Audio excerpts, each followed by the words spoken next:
तो सध्या काय करतोय? महापालिका निवडणुकांच्या तोंडावर हा प्रश्न सध्या सर्वांनाच पडलाय। आतापर्यंत नेहमीच स्वबळावर लढण्याची भाषा करणारे मनसे अध्यक्ष राज ठाकरे, पण सध्या ते करतायत तरी काय? गेल्या विधानसभा निवडणुकीत जुन्नरमधून मनसेचा कसाबसा एक आमदार निवडून आला, तेव्हापासूनच मनसेच्या इंजिनाला सॉलिड गळती लागलीय। महापालिका निवडणुकीच्या तोंडावर एक एक नगरसेवक पक्ष सोडून चाललाय। त्यामुळेच की काय, राज ठाकरेंनी आता युतीचे संकेत दिलेत। युतीचा प्रस्ताव आल्यास नक्की विचार करणार असं वक्तव्य राज ठाकरेंनी केलंय। झी 24 तासची अनौपचारिक गप्पांदरम्यान ते बोलत होते। मात्र ते स्वतः कुणासोबत युती करण्यास इच्छुक आहेत हे त्यांनी गुलदस्त्यात ठेवलंय।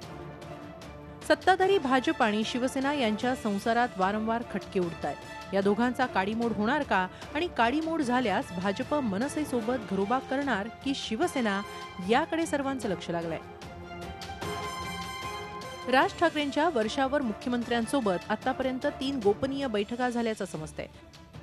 काही महिन्यांपूर्वी राज ठाकरेंनी अचानक मातोश्रीवारी केली होती। त्या भेटीचा तपशील अजूनही गुलदस्त्यातच आहे। सेना भाजप युतीचा तिढा न सुटल्यास मनसेचा पर्याय किंवा दबाव म्हणून वापर होऊ शकतो। दरम्यान मनसेशी युती करण्याबाबत थेट प्रश्न विचारला तेव्हा उद्धव ठाकरेंनी चक्क हात जोडले आणि जय महाराष्ट्र केला। मनसेचे अध्यक्ष राज ठाकरे यांची भूमिका आहे की युतीला जर आला तर मी चर्चेला तयार। तुर्तास युतीची जास्त गरज आहे, ती मनसेला। शिवसेना किंवा भाजपशी युती करून झाकली मूठ 1.25 लाखाची ठेवण्याचा राज ठाकरेंचा प्रयत्न दिसतोय। युतीचं इंधन मिळालं नाही तर मनसेचं इंजिन आणखी किती काळ धावू शकेल हे पाहावं लागेल। Bureau report, Zee media. Zee 24 तास रहा एक पाऊल पुढे।